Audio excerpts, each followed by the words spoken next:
Top. B'siyata d'Ishmael, on va voir Perek Bet Mishnah Zayin de Pirkei Avot. On continue donc dans les enseignements de Hillel Hazaken. Voya Omer, Marbe Bassar, Marbe Rima. Ça veut dire celui qui engraisse littéralement Marbe Bassar. Az Marbe Rima. Il augmente aussi après Meaves, Rim la vermine. Non, Marbe Bassar, c'est celui qui est Marbe Bassar. Oui, pas celui qui mange beaucoup de viande. Vous avez raison, oui, tout à fait. Voilà, avec modération. Mais Marbe Bassar, c'est celui. On va voir tout de suite. Marbe Nechassim, Marbe Deaga. Plus quelqu'un y possède, plus il est soucieux. Marbe Nashim, Marbe Chafim.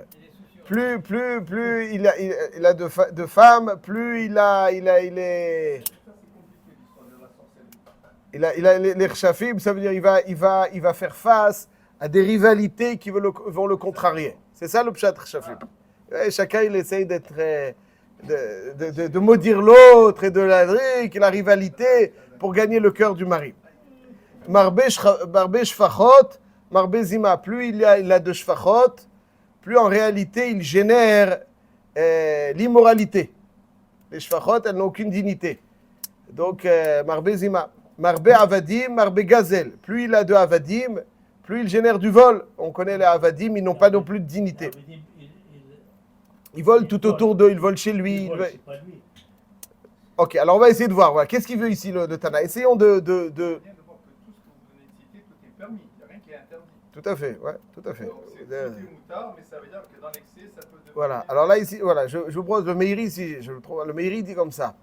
Ben, c'est quand, je présente la chose de la façon suivante. Le thème de cette Mishnah, à mon humble avis, est le suivant. C'est que tout le monde cherche à avoir du bonheur. Maintenant, quelle est la meilleure façon d'avoir le bonheur? Est-ce que c'est d'être un consommateur ou d'être un producteur? C'est-à-dire, il y en a qui sont des consommateurs, donc ils consomment. Donc a priori, plus je consomme, plus je serai heureux. Alors c'est vrai que ce n'est pas l'idéal, mais plus je consomme, plus je serai heureux. Quelqu'un qui est un producteur de bonheur, autour de nous, on a des consommateurs. Il a des producteurs. Alors qui est-ce qui va plus profiter? A priori, le consommateur de bonheur. Le producteur de bonheur, il produit, c'est bien. Il est dans le vrai, mais il profite un peu mieux. La Mishnah vient nous dire que si dans la vie tu veux profiter, le consommateur de bonheur, il a moins de bonheur que celui qui produit du bonheur. Parce que le consommateur de bonheur, il nourrit son corps, alors que le producteur de bonheur, il nourrit son âme. L'âme, la seule façon de la nourrir, c'est de produire. Le corps, il faut le nourrir. Or, l'être, c'est son âme, c'est pas son corps. Nous dit le Tana comme ça. Il y a différentes façons de consommer du bonheur. Il y a des obsessions. Il y a ceux qui veulent profiter un maximum, manger un maximum, prendre du poids un maximum. Ils ne veulent pas prendre du poids, mais ils sont dans cette optique. Et là, ils ont l'impression qu'ils vont profiter davantage. Ils vont profiter aussi des femmes, Marbe Nashim. C'est pour eux, c'est de cette façon qu'ils vont profiter le plus. Donc il y en a qui sont dans l'état d'esprit du profit, du kiff, entre guillemets. Ils veulent profiter, manger un maximum, avoir des relations un maximum, etc. Ça, c'est donc ceux qui... Il y en a qui sont moins dans cela, mais ils sont plus dans le gain. L'appât du gain, ils sont sans arrêt en train de courir pour gagner un maximum, pour que le compte en banque il soit plus enflé, plus grand. Ça, c'est... Donc, ouais, ils courent après ça. Et il y en a d'autres qui, eux, ne sont pas dans le gain et ils veulent être célèbres. Ils veulent être célèbres. La célébrité, ouais. Qu'est-ce qui pousse quelqu'un à se battre pour se faire élire quelque part? Qu'est-ce qui le pousse? Les convictions? Rarement. Qu'est-ce qui le pousse vraiment? Il veut... Pardon? Le kavod. Le pouvoir, le kavod, le pouvoir. C'est ça qui le motive. Ouais, c'est ça qui le motive. C'est-à-dire que il y a toujours quelque part est-ce que quelqu'un il est plus enclin au kavod ou à la ta'ava? Là-dessus, il y en a qui sont plus dans la ta'ava, il y en a qui sont plus dans le kavod. Donc, le fait que ceux qui cherchent à se faire élire ont l'obsession du kavod, parce qu'ils veulent rentrer dans l'histoire, ils veulent que l'histoire... J'ai l'impression que l'histoire, des fois, tue l'histoire. C'est-à-dire que, à force de rentrer dans l'histoire, ils vont faire des choses qui ont pour unique objectif marquer l'histoire. Mais en cherchant à marquer l'histoire de façon obsessionnelle, on abîme l'histoire. On ne fait pas les choses qu'il faut. On fait les choses qui nous paraissent être les choses qui vont marquer, qui vont rester gravées dans la mémoire collective. Et donc l'histoire, l'obsession de rentrer dans l'histoire tue l'histoire. En tout cas, ça, on peut décrire un petit peu la société des consommateurs, ceux qui sont dans l'obsession de la consommation, en 3 parties. Ceux qui sont dans la consommation de la hana'a, des plaisirs, donc des plaisirs de la consommation donc alimentaire, des plaisirs d'autres. Ceux qui sont dans l'obsession du gain, et ceux qui ont l'obsession de graver les mémoires, ils veulent être célèbres, etc. Là-dessus, il vient dire le Tana. Donc, a priori, celui il va profiter. N'est-ce pas? Chacun d'entre eux, il a l'impression que c'est comme ça qu'il va profiter. Je profite parce que je consomme énormément de ta'avot. Je profite parce que j'ai énormément d'argent. Je profite parce que je vais être très célèbre. Et là-dessus, c'est bidiou kafour. C'est bidiou kafour. Ça veut dire que quelqu'un qui est dans l'obsession de ces 3 choses, il obtient le résultat complètement inversé. Marbe Bassar, Marbe Rima. Marbe Rima, on ne parle pas seulement de Rima, Achemé Avesrim aussi, c'est vrai. Mais Marbe Bassar, Marbe Rima, à force d'être néhéné, il détruit sa santé. À force de consommer, il détruit la santé. N'est-ce pas? Il n'y a rien qui détruit autant la santé d'un homme que la surconsommation. Or, on est exposé à cette surconsommation qui totalement veut profiter. Mais le corps, il a ses limites. Le corps, il a ses limites. Donc, tu as l'impression que plus tu profites, plus tu seras heureux. Plus tu consommes, plus tu seras heureux. C'est exactement l'inverse. Quelqu'un qui maîtrise, il est durablement heureux. N'est-ce pas? C'est l'inverse. Marbe Bassar, Marbe Rima. Combien de soucis ça te crée? Combien de soucis ça te crée? Pourtant, il est cherché à kiffer, lui. Marbe Nashim aussi, Marbe Kshafim. Tu crois que les hanaot avec les femmes, ça va t'apporter... Ah vrai, arrête, tu sais très bien ce que ça génère. Hein, tu sais très bien ce que ça génère.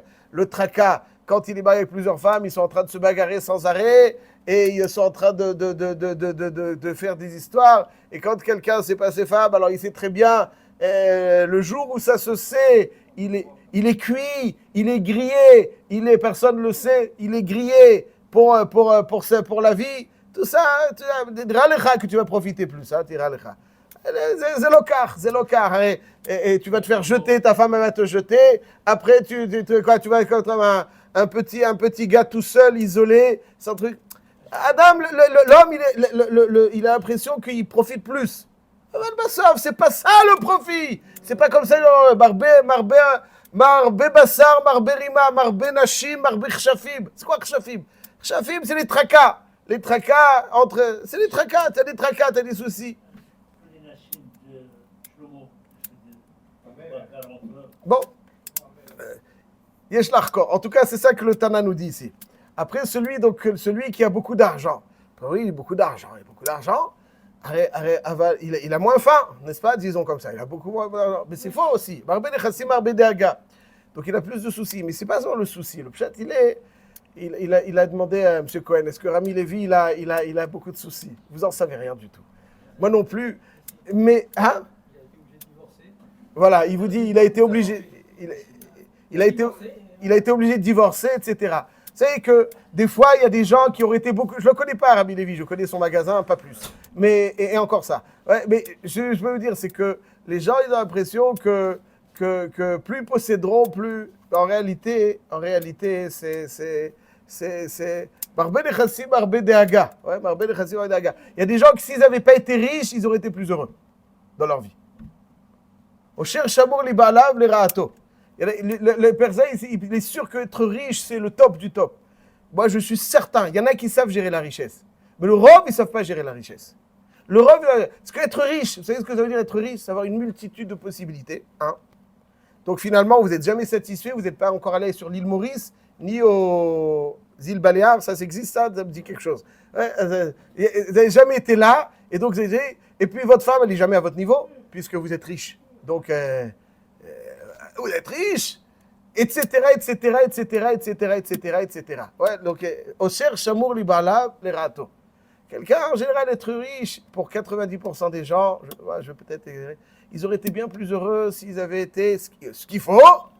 Ah ben, la richesse, il faut savoir la gérer. C'est une multitude de coires, de possibilités. Tu dis, Marbé Nechassim, Marbé Daga, tu cours. Pourquoi après, tu as plein. Mais après, tu as plein. Tu crois que ça va t'apporter? Non. Marbé Nechassim, Marbé Daga. Après, quelqu'un veut être célèbre. Tu crois qu'être célèbre, ça va te... Est-ce que les politiciens, ils n'ont pas des psychologues, chacun à sa façon, et des trucs? Marbé, hein, il dit Marbé Shfachot. Il veut donc avoir des sociétés énormes. Marbé Shfachot. C'est-à-dire des sociétés avec plein d'employés.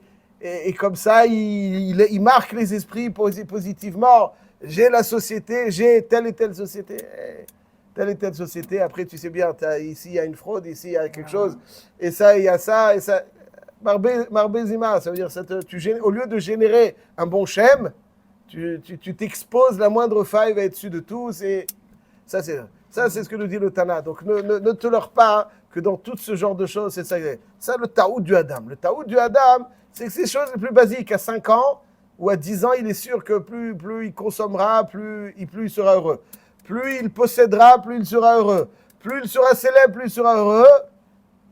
Le Tana, avant que quelqu'un ne se casse la figure, il lui dit, écoute mon frère, attention, ces Mishnayot, on les étudie à l'âge de 10 ans, au maximum. Sache que Marbé Nechassim ne pense pas que c'est ça. Marbé Nashim, Marbé Bassar, tout ça, c'est pas ça. Asma. Alors donne-moi une alternative. Marbé Torah. C'est-à-dire la Torah, c'est être assis toute la journée, c'est être dans l'effort, dans la lutte de la compréhension, une lutte positive de la compréhension. Tu n'as pas compris, tu n'es pas tranquille. Des fois, il y a des Shabbatot, ouais, on n'est pas bien parce que on est rentré dans le Shabbat avec une session. Bon, après, il va falloir commander. On n'est pas bien. Des fois, on n'est pas bien. Ça, c'est Marbé Torah. Aval Marbé Chaim. Ça, c'est Marbé Chaim. La Chayout, a priori, ça te donne du... Tu es assis, etc. Aval Marbé Torah, Marbé Chaim. Marbé Yeshiva. Arrêtez là, Marbé Yeshiva. Alors, tu vois, Marbé Yeshiva, donc tu es là dans une Yeshiva à enseigner. Donc, a priori, tu auras moins de... Adérabé, Marbé Chochma. Ouais, Marbé Torah, tu es assis. Le sportif, c'est lui qui va vivre longtemps. Marbé Torah, Marbé Chaim. Ouais, Rav Shach, 104 ans. Rav Steinman, 102. Rav Gershon, environ la même chose. Mais Chaim, c'est pas seulement la longévité de vie. Chaim, c'est la vitalité. N'est-ce pas? La vitalité. Ouais, un Rosh Yeshiva très moyen, à 80 ans, il a des projets pour 25 ans, au minimum. C'est la vitalité, c'est ça le Marbé Torah, Marbé Chaim. Mais c'est aussi Orach Yamim Bimina ou Bisona ou Shem Chavod. Marbé Yeshiva, Marbé Chochma. C'est la même chose. Priorité Marbé Yeshiva, Valte Marbé Chochma. Marbé Etza, celui qui consulte beaucoup. A priori, tu dis, c'est quoi Marbé Etza? Sans arrêt, il est en train de demander conseil. A priori, il est moins autonome. Donc, il est moins sage. Mais au contraire, Marbé Etza, Marbé Tvuna. Plus tu conseilles, plus tu as une richesse de vie, plus tu as une expérience positive. Et donc, plus tu as de la tvuna. Marbé tzedaka, marbé shalom. Celui qui donne la tzedaka, au contraire, lui, il génère du shalom. Ouais, c'est-à-dire, celui qui amasse beaucoup, il a l'impression qu'il aura un shem tov. Marbé gazel, marbé zima, il s'est passé telle chose, Aval marbé tzedaka, marbé shalom. Adraba, celui qui est marbé tzedaka, c'est lui qui est Marbé Shalom parce que c'est ce qu'ils disent et écoutez, il est capable donc d'être influent positivement. C'est lui, pas celui qui amasse un maximum, celui qui donne. C'est lui qui est Marbé Shalom. Kana Shem Tov, quand il y a le Shem Tov, Kana Le Atzmo. Quelqu'un qui a un Shem Tov, c'est ça la meilleure acquisition. Kana Shem Tov, Tov Shem, Mishem En Tov. Kana Shem Tov, Kana Le Atzmo, c'est ça que tu possèdes vraiment. Tout le reste. Kanalo divrei Torah, kanalo chaye olam haba. Les vraies possessions qui apportent donc à l'homme, c'est ce Shem Tov et kanalo divrei Torah.